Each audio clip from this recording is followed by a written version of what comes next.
प्रिय विद्यार्थियों, नमस्कार। Jyotiba Phule education group of Bandipur में आपका स्वागत है। आप सब घर पर रहकर ही और ऑनलाइन शिक्षा का लाभ उठा रहे हैं।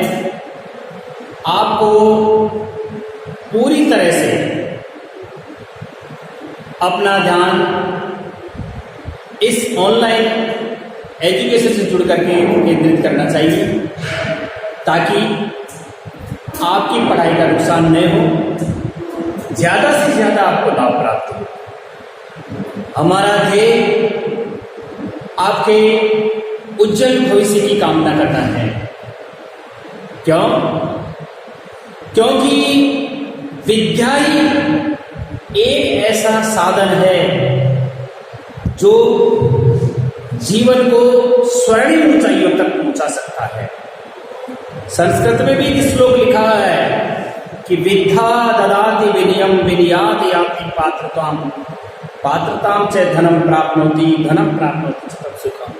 से तात्पर्य है कि विद्या विनय को देती है, विनय से पात्रता योग्यता आती है, योग्यता से धन की प्राप्ति होती है और जब धन की प्राप्ति होगी तो सुख का अपने आप ही प्रादुर्भाव बढ़ता चला जाता है। इसलिए प्यारे विद्यार्थियों, इस महामारी के दौर में मैं आप सबसे ये आग्रह करूंगा कि आप Jyotiba Phule group of education Bandipur की साइट को सब्सक्राइब करें, लाइक करें और पूरा वीडियो ध्यान से देखें ताकि आपको शिक्षा का नुकसान न हो और घर पर ही रह करके सुलभ शिक्षा प्राप्त हो सके। घर पे रहते हुए भी आप सब लोगों को सोशल डिस्टेंसिंग का पालन करना है। हर 1 घंटे के बाद 20 सेकंड तक हाथों को अच्छी तरह से किसी भी साबुन से बार बार साफ करना है या सैनिटाइजर करना है। जहां तक हो सके स्टे होम, घर पर ही रहें, बाहर न निकले अनावश्यक रूप से, जिससे आपको ज्यादा से ज्यादा लाभ प्राप्त होगा। अब मैं शिक्षा की कड़ी में आपको लगातार कई दिनों से इस चैनल के माध्यम से बता रहा हूं, जिसमें मैंने आपको भौतिक परिवर्तन, रासायनिक परिवर्तन, रासायनिक समीकरण को लिखने के चरण, रासायनिक समीकरण की विशेषताएं, रासायनिक समीकरण की सीमाएं आदि बिंदुओं पर मैं प्रकाश डाल चुका हूं। अब आज के बिंदु रासायनिक अभिक्रिया पर मैं आपका ध्यान केंद्रित करता हूं। ध्यान से देखिएगा और लाइक कीजिएगा। देखिए, आपका बिंदु है रासायनिक अभिक्रिया। कल भी मैंने इस बारे में आपको थोड़ा सा बताया था कि पदार्थों में होने वाले रासायनिक परिवर्तन को ही रासायनिक अभिक्रिया कहते हैं। सबसे पहले इसकी परिभाषा को ध्यान से देखेंगे कि किसी पदार्थों में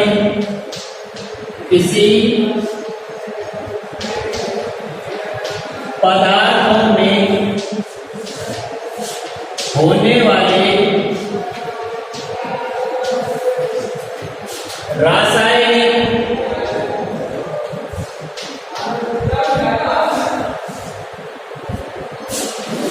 परिवर्तनों को ही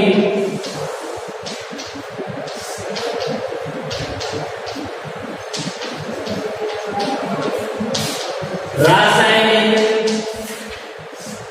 अभिक्रिया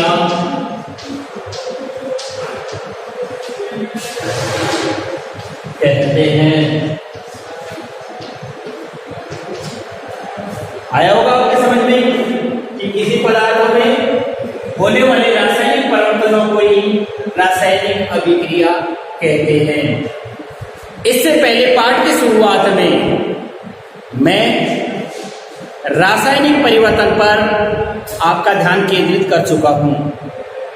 रासायनिक परिवर्तन किसे कहते हैं? रासायनिक परिवर्तन वह परिवर्तन है जिसमें पदार्थ के भौतिक गुणों के साथ साथ रासायनिक गुण संगठन पूर्णतया बदल जाता है और एक नए पदार्थ का निर्माण होता है। परिवर्तन के कारण को हटाने पर पदार्थ पुनः पहले वाली अवस्था में नहीं आता है। क्यों? क्योंकि रासायनिक परिवर्तन एक स्थायी परिवर्तन है। इसमें नए पदार्थ का निर्माण होता है जिससे पुनः पहले वाला पदार्थ प्राप्त नहीं किया जा सकता है। अब मैं आपको रासायनिक अभिक्रिया में पदार्थों में होने वाले रासायनिक परिवर्तन की एक विशेषता बताता हूं और इस विशेषता में द्रव्यमान संरक्षण का नियम लागू होता है। यानी रासायनिक अभिक्रिया के दौरान रासायनिक अभिक्रिया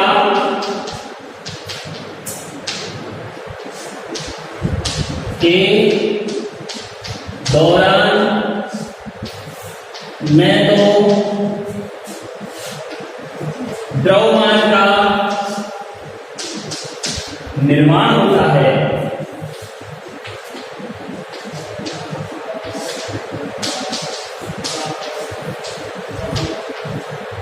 और ना द्रव्यमान का क्षय होता है। रासायनिक अभिक्रिया का उदाहरण लेते हैं। उदाहरण जैसे मैंने कल भी आपको लिखवाया था लेकिन वो अधूरा रह गया पॉइंट। जैसे मैग्नीशियम रिबन को लेते हैं। जैसे मैग्नीशियम रिबन को ऑक्सीजन की उपस्थिति में जलाने पर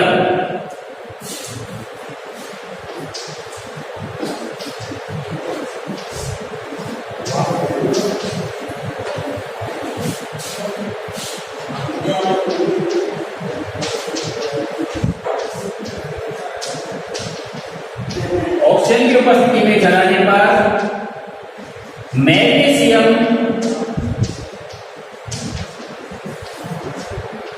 ऑक्साइड का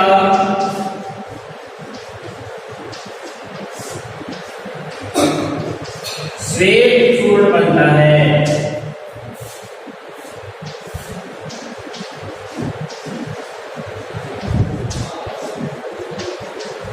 अर्थात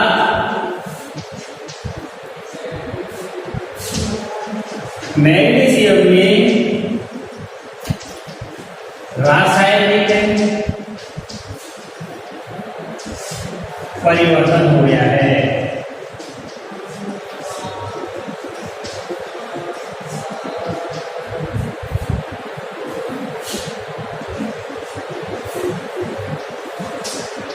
मैग्नीशियम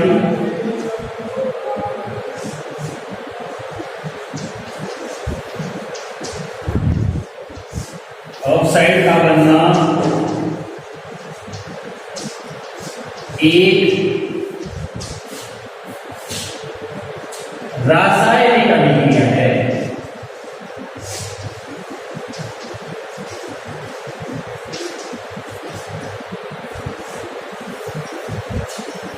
एग्जाम्पल देखो, जैसे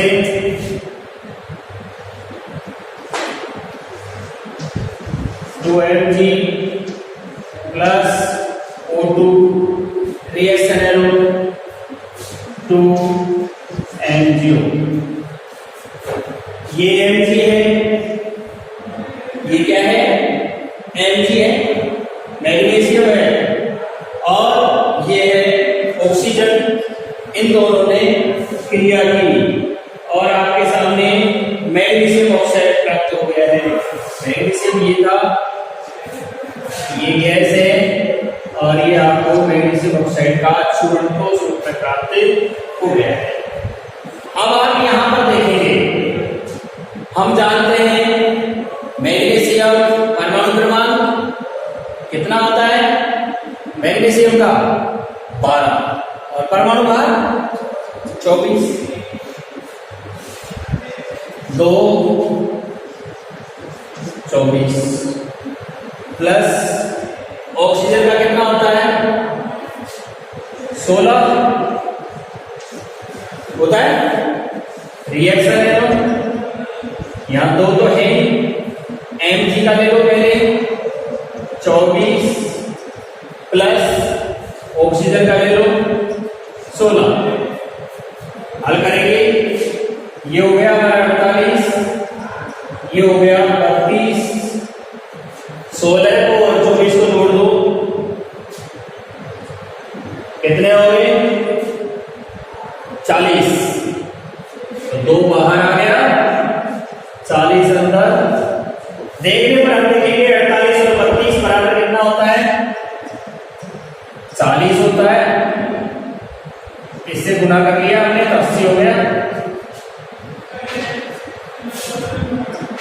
अर्थात क्या है हमारे पास सामने कि किसी भी रासायनिक अभिक्रिया के दौरान ना तो द्रव्यमान को उत्पन्न किया जा सकता है और न ही द्रव्यमान को नष्ट किया जा सकता है, केवल उसके रूप में क्या होता है परिवर्तन होता है। यहां तक की बात आपको फिर समझ लेनी चाहिए। मैं एक बार फिर रिपीट करता हूं, रासायनिक अभिक्रिया किसे कहते हैं। प्रश्न बन गया आपका, क्या प्रश्न बन गया कि रासायनिक अभिक्रिया किसे कहते हैं। किसी पदार्थ में होने वाले रासायनिक परिवर्तनों को ही हम रासायनिक अभिक्रिया कहते हैं। रासायनिक अभिक्रिया के दौरान ना तो द्रव्यमान का निर्माण होता है और ना ही द्रव्यमान का क्षय होता है, केवल रूप बदलता है। जैसे मैंने एग्जांपल आपको दिया कि मैग्नीशियम का फीता लेते हैं, मैग्नीशियम रिबन लिया, ऑक्सीजन की उपस्थिति में उसे जलाया, क्योंकि कोई भी चीज दहन करती है तो ऑक्सीजन की उपस्थिति में ही करती है। ऑक्सीजन की उपस्थिति में जलाने पर हमने क्या देखा, मैग्नीशियम ऑक्साइड का श्वेत चूर्ण बन गया है, अर्थात रासायनिक परिवर्तन हो गया है। इसे ही हमने रासायनिक अभिक्रिया कहा। मैंने आपको एग्जांपल दिया 2Mg plus O2 reaction arrow 2MgO। हम देखेंगे बराबर है, दोनों ओर के द्रव्यमान लेने पर हमारे सामने कैसे आते हैं, बराबर आते हैं। ये बात रासायनिक अभिक्रिया की मैं आपको बता चुका हूं। अब मैं रासायनिक अभिक्रियाओं के प्रकार लिखता हूं। नया पॉइंट हमारा है रासायनिक अभिक्रियाओं के प्रकार।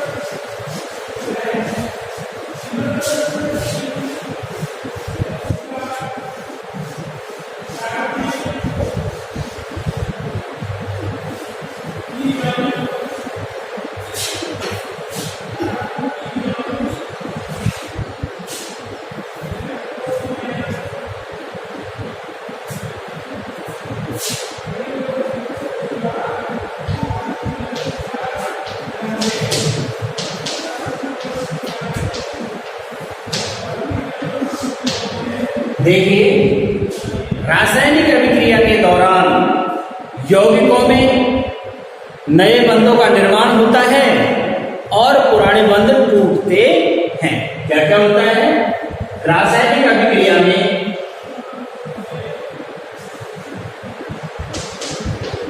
रासायनिक अभिक्रिया में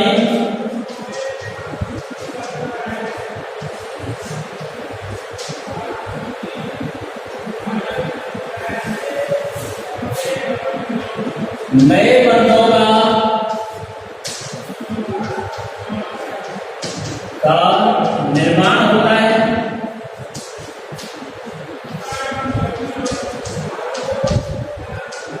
तथा पुराने बंध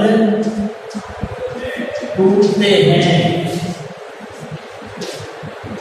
इन्हीं बंधों के निर्माण और टूटने के आधार पर इन्हें बंधों के टूटने और निर्माण होने के आधार पर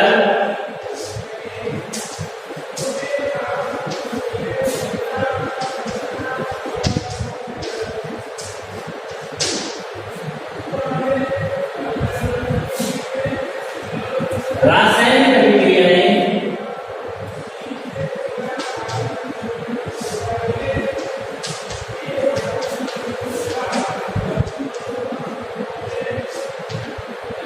कई प्रकार की होती हैं।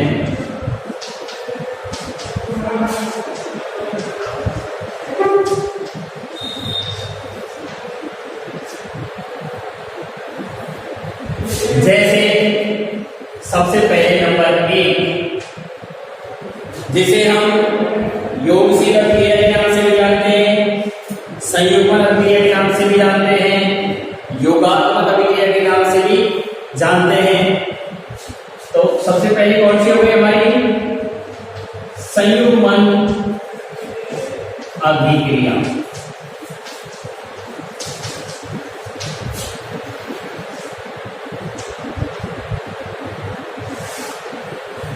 पॉइंट हमारा क्या आ गया है? संयुग्मन अभिक्रिया।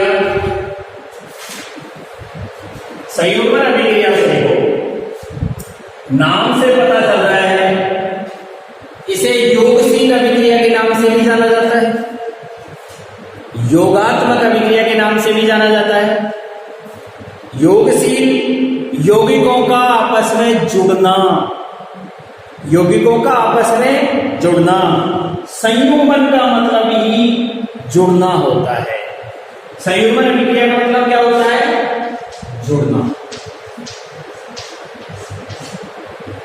अर्थात इसमें 2 या 2 से अधिक तत्व या यौगिक अभिक्रिया के दौरान जुड़ करके एकल उत्पाद का निर्माण करते हैं।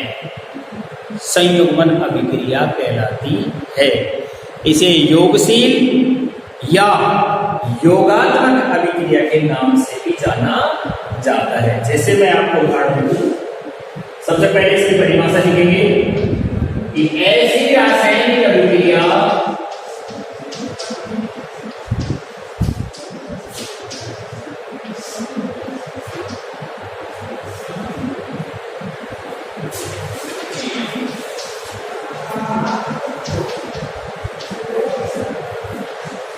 जिसमें 2 या 2 से अधिक अभिकारक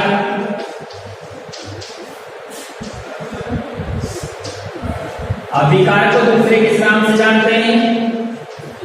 क्रियाकारक। 2 या 2 से अधिक अभिकारक आपस में क्रिया करके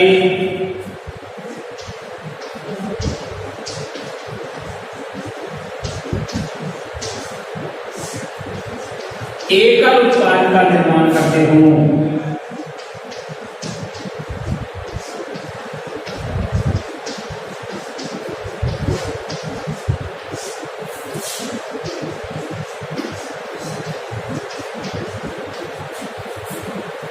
संयुग्मन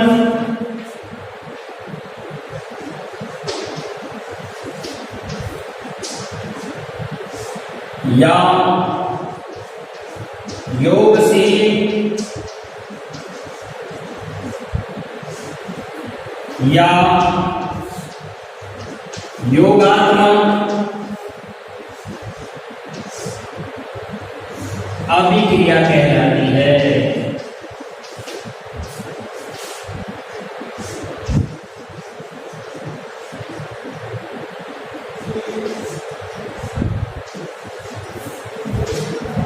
परिभाषा को ध्यान से देखेंगे एक बार कि किसे कहते हैं, योगात्मक अभिक्रिया किसे कहते हैं। कि अभिक्रिया जिसमें दो या दो से अधिक अभिकार के क्रियाकारक आपस में क्रिया करके एकल उत्पाद का निर्माण करते हो, क्या कहलाती है? योगशील, योगात्मक या संयुग्मन अभिक्रिया कहलाती है। एग्जाम्पल ले लो, जैसे आपके सामने A प्लस B, दो क्रियाकारक या अभिकारक है। A प्लस B दो क्रियाकारक या अभिकारक है और दोनों जुड़ करके AB बनाते हैं। ये क्या कहलाएगी? संयुग्मन अभिक्रिया या योगशील अभिक्रिया कहलाती है। जैसे उदाहरण ले लो, आपका पहले वाला ही उदाहरण सेट कर दो।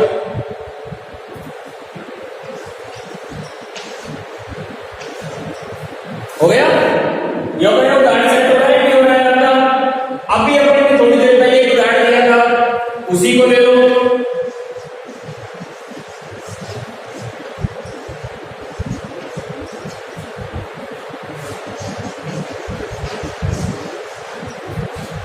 हो गया? 2Mg plus O2 2MgO C plus O2 CO। ध्यान से देखिए कि दोनों में अभिकारक या क्रियाकारक एक और एक दो हैं, दोनों आपस में जुड़ करके और किसका निर्माण कर रहे हैं? एकल उत्पाद का निर्माण कर रहे हैं। ऐसी रासायनिक अभिक्रिया को संयुग्मन, योगशील, योगात्मक अभिक्रिया के नाम से जाना जाता है। अंग्रेजी में इसे एडिशन भी कहते हैं। अंग्रेजी में इसे क्या कहते हैं? एडिशन रिएक्शन के नाम से भी जाना जाता है, योगशील अभिक्रिया। इसी के साथ मैंने आपको एक उदाहरण और भी दिया था, जैसे इसी कड़ी में आगे ले लीजिए। कल परसों में मैंने आपको उदाहरण दिया था,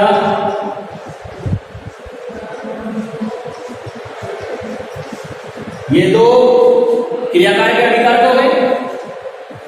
ये क्या है? एथीन। एथीन का क्या कर दिया? हाइड्रोजनीकरण किया। एक और एक दो, एक और एक दो अभिकारक क्रिया करके और आपके सामने एथेन एकल उत्पाद का निर्माण कर रहे हैं। ऐसी अभिक्रिया को हम क्या कहते हैं? ऐसी अभिक्रिया को हम योगशील, संयुग्मन या योगात्मक अभिक्रिया के नाम से जानते। ठीक है, यहां तक आपके समझ में आ गया होगा। एक बार एग्जाम्पलों को और बड़ी बात आप देख लीजिए। A प्लस B रिएक्शन ले लो, AB एकल उत्पाद हो गया। C प्लस O2 CO2 एकल उत्पाद हो गया। 2Mg प्लस O2 2MgO एकल उत्पाद हो गया। यहां इधर मैंने एथीन लिया, इसका नाम है एथीन। हाइड्रोजनीकरण किया, किसका निर्माण हो गया? एथीन। ये सारी अभिक्रियाएं इसके उदाहरण में है, योगशील योगात्मक के उदाहरण में है। आप चाहो तो मैं आपको एक उदाहरण और भी दे सकता हूं। देखिए, जैसे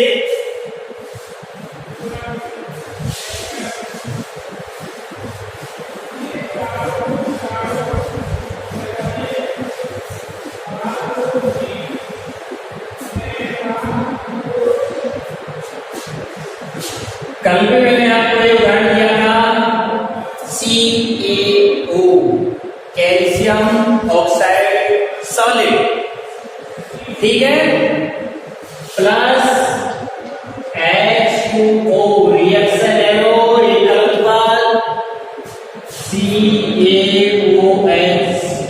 होल ट्वाइस। हो गया? क्या बन गया? एकल उत्पाद ही बना ना। क्या आ गया? CaO कैल्शियम ऑक्साइड दिया कैल्शियम ऑक्साइड को जल के साथ अभिक्रिया करवाई और क्या बन गया? कैल्शियम हाइड्रोक्साइड बन गया है, यानी कैल्शियम का जलीय विलयन बन चुका है, एकल उत्पाद बना है, इसलिए अभिक्रिया कैसे कहलाएगी? योगशील अभिक्रिया कहलाती है।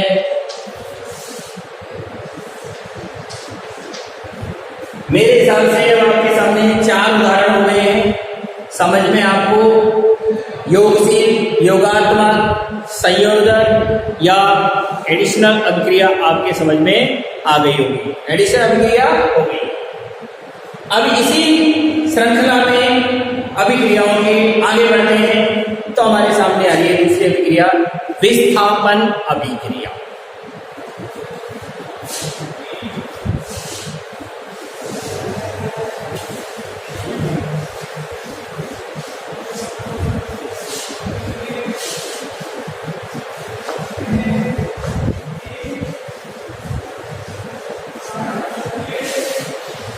जैसे कि हमको नाम से ही पता चल रहा है, नाम पढ़ेंगे आसानी से, विस्थापन अभिक्रिया।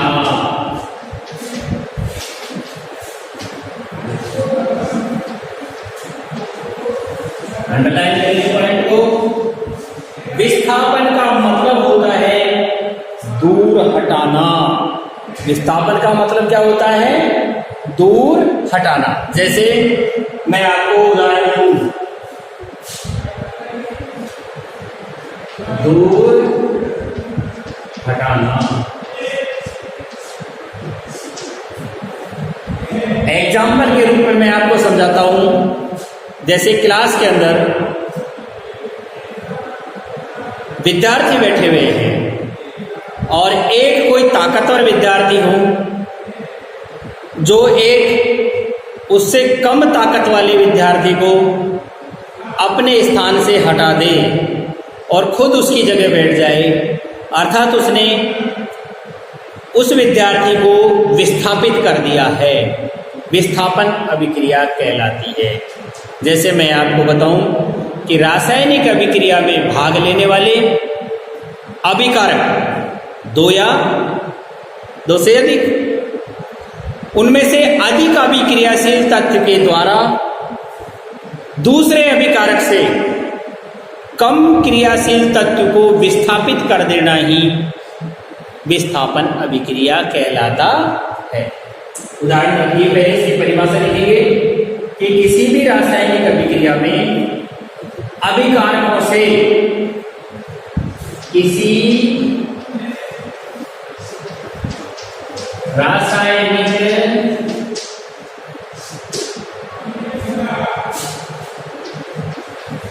अभिक्रिया में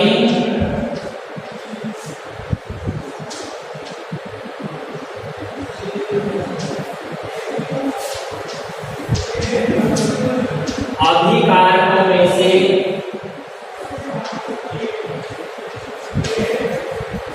अधिक अभिक्रियाशील तत्व द्वारा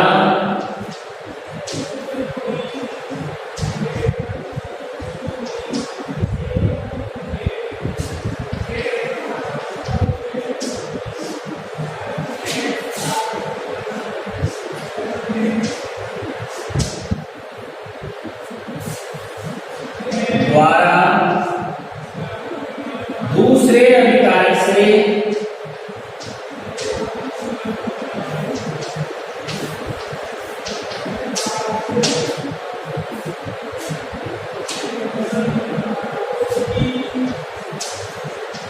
कम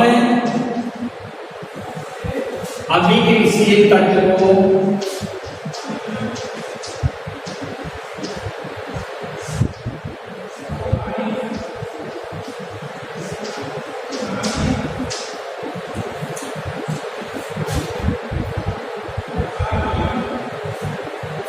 विस्थापित कर दिया जाता है।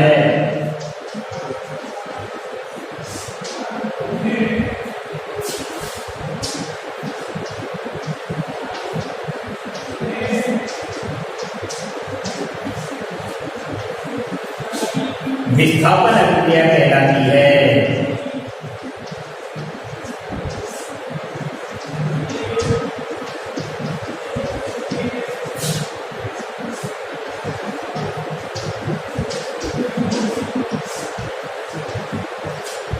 समझेंगे अच्छी तरह से।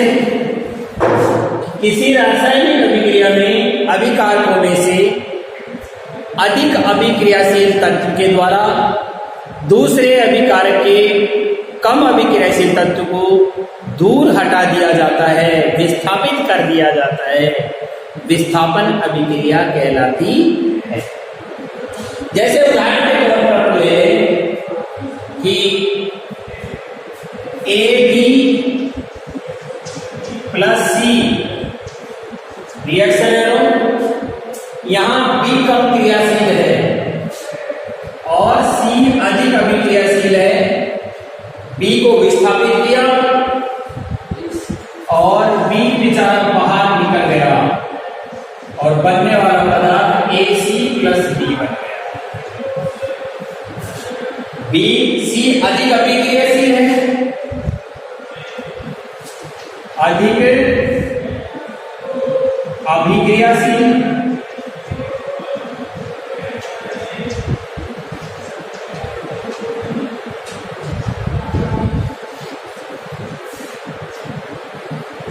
B कम अभिक्रियाशील।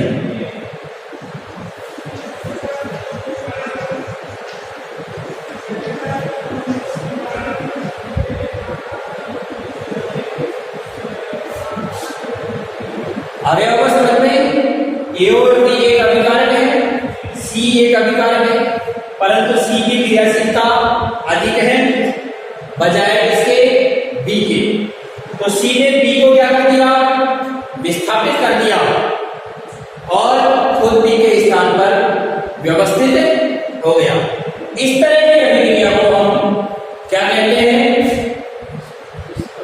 विस्थापन अभिक्रिया कहते हैं। अब इसका उदाहरण है CuSO4 plus Zn reaction arrow ZnSO4 plus Cu। हम जानते हैं कि कॉपर की क्रियाशीलता जिंक से कम होती है। कॉपर की जो क्रियाशीलता होती है जिंक से कम होती है। इसके लिए आपको क्रियाशीलता का ज्ञान करने के लिए सक्रियता श्रेणी का ज्ञान होना जरूरी होता है। यदि आपको अच्छा लगे तो मैं यहां पर सक्रियता श्रेणी की सारणी बना करके आपको साधारण तरीके से बताता हूं, ताकि आपको ये समझ में आ जाए कि कौन सा तत्व अधिक अभिक्रियाशील है और कौन सा तत्व कम अभिक्रियाशील है। जैसे उदाहरण के तौर पर देखो,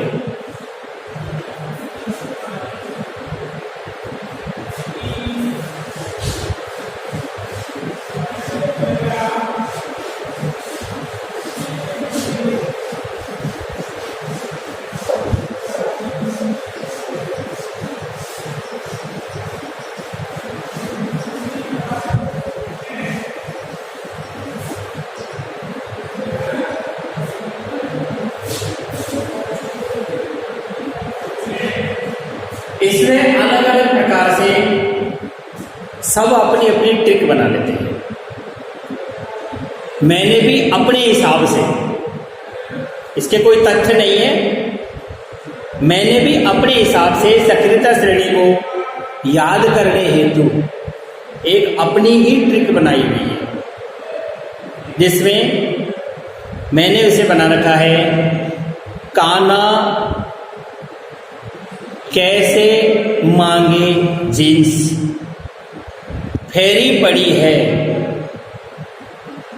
फिर है क्यों आगे आया, फिर है क्यों आगे आया। मैंने इस तरह से एक ट्रिक बना रखी है जो मैं आपको लिख करके समझाता हूं। जैसे मैंने लिखा है काना कैसे मांगे जींस हैरी पड़ी है। काना कैसे मांगे जींस फैरी पड़ी है। क्यों है जी आगे आयो। क्यों है जी आगे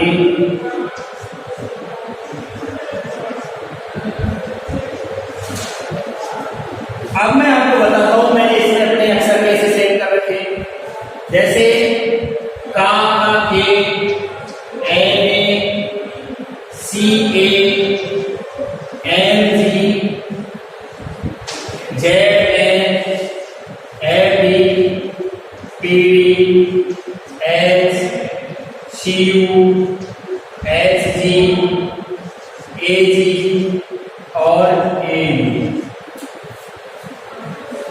काना कैसे मांगे जींस फैरी पड़ी है। क्यों है जी आगे आयो। ये सक्रियता श्रेणी है। यहां से अगर आप देखें ये हाइड्रोजन से अधिक अभिक्रियाशील तत्व है। एच से ऊपर वाले जो तत्व हैं वो हाइड्रोजन से अधिक अभिक्रियाशील तत्व है और जो हाइड्रोजन के नीचे लिखे हुए हैं उनकी सक्रियता हाइड्रोजन से कम है। मैं यहां लिख देता हूं हाइड्रोजन से अधिक अभिक्रियाशील तत्व। हाइड्रोजन से अधिक अभिक्रियाशील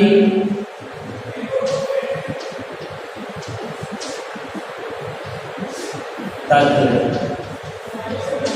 यहां लिख देता हूं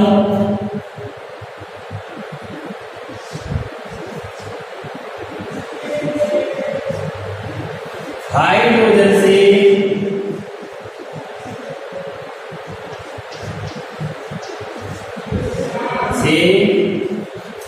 कम अभिक्रियाशील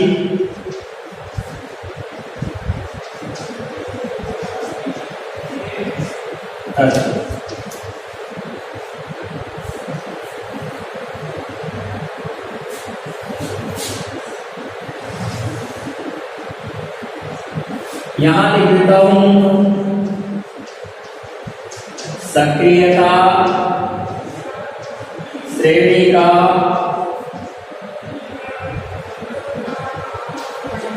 घटता हुआ क्रम।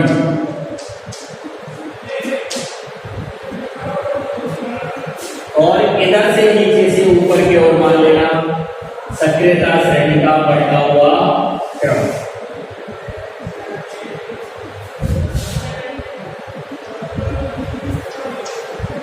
सक्रियता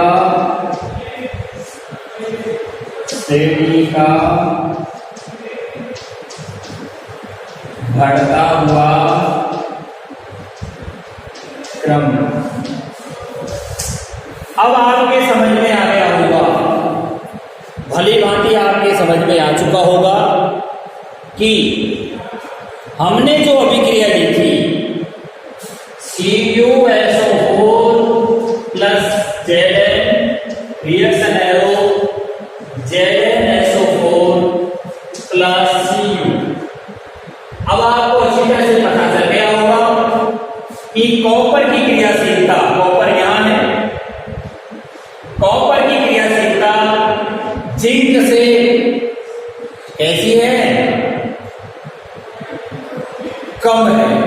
इसलिए जिंक ने कॉपर को विस्थापित कर दिया है। मेरे हिसाब से इनके नाम भी आपको समझ में होंगे। ये potassium, sodium, calcium, magnesium, zinc, iron, lead, hydrogen, copper, mercury, पारा, अर्जेंटम, चांदी और आगे होगा ध्यान आपके। इस तरह से आपकी विस्थापन अभिक्रिया पूरी होती है।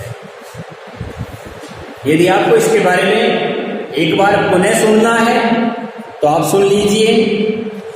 विस्थापन अभिक्रिया किसे कहते हैं? कि विस्थापन अभिक्रिया वह रासायनिक अभिक्रिया है जिसमें अभिकारकों में से अधिक अभिक्रियाशील तत्व दूसरे अभिकारक के कम अभिक्रियाशील तत्व को विस्थापित कर देता है, विस्थापन अभिक्रिया कहलाती है। जैसे AB plus C reaction arrow AC plus B।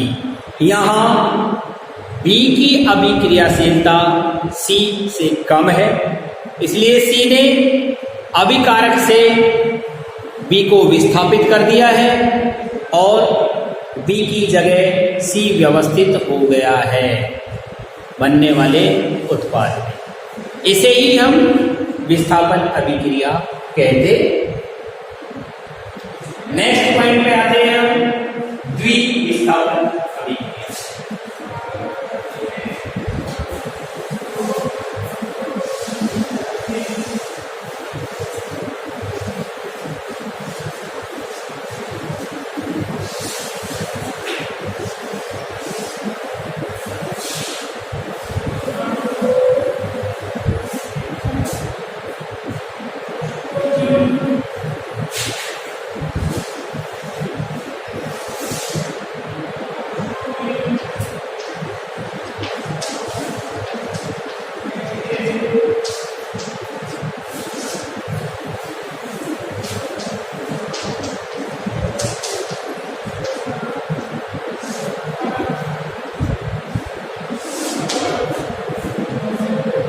Double विस्थापन में एक ही था और द्विमानी दो, यानी रासायनिक अभिक्रिया के दौरान अभिकारकों के जो मूलक हैं, रासायनिक अभिक्रिया के दौरान अभिकारकों के जो मूलक हैं उनमें विनिमय होता है, आदान प्रदान होता है। इस प्रकार की होने वाली रासायनिक अभिक्रिया को हम द्विविस्थापन अभिक्रिया कहते हैं। जैसे कक्षा की पंक्तियों में बैठे विद्यार्थी, दो विद्यार्थी अपना अपना स्थान परिवर्तन कर लें, पहले की जगह दूसरा विद्यार्थी बैठ जाए और दूसरे की जगह पहला विद्यार्थी जाकर के बैठ जाए, इस तरह के होने वाले विस्थापन को द्विविस्थापन कहते हैं। तो सबसे पहले हम परिभाषा लिखेंगे कि ऐसी रासायनिक अभिक्रिया, ऐसी रासायनिक अभिक्रिया जिसमें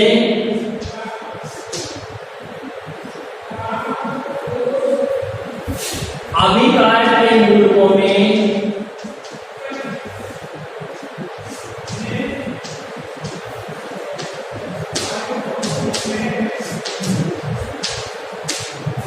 ऐसी रासायनिक अभिक्रिया जिसमें अभिकारक के मूलकों में तत्वों का विनिमय होता है।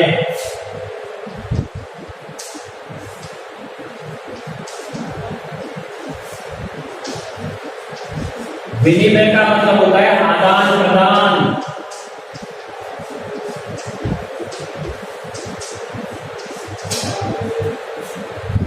मूलकों में तत्वों का विनिमय होता है।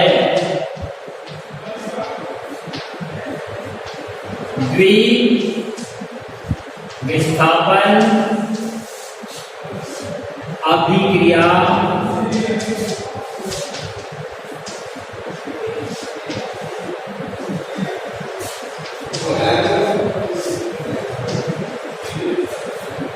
कहलाती है, द्विविस्थापन अभिक्रिया कहलाती है।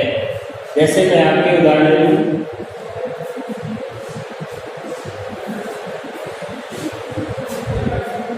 जैसे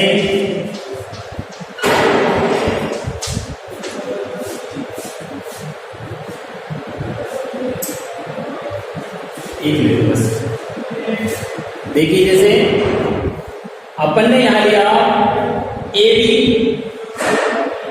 plus C D, A B plus C D reaction arrow. अब यहां इनमें से दोनों में से किसी का भी आदान प्रदान कर दो तो क्या हो जाएगा, ये इसी जगह ये इसी जगह, क्या बन गया, ए सी प्लस बी, आदान प्रदान हो गया मूलकों में। ऐसी अभिक्रिया को हम क्या कहेंगे, द्विविस्थापन अभिक्रिया कहते हैं। जैसे CuSO4 प्लस NaOH, यहां हम दोनों में आदान प्रदान कर रहे हैं और बनने वाले मूलक, जैसे मान लीजिए Na तो आ रहा है यहां और Cu जा रहा है यहां। Na तो आ गया है Cu के स्थान पर, Cu चला गया है कहां, Na के स्थान पर। अब जब ये दोनों में आदान प्रदान होगा तो क्या बन रहा है हमारे सामने, इधर तो बढ़ गया CuOH copper hydroxide plus Na2SO4,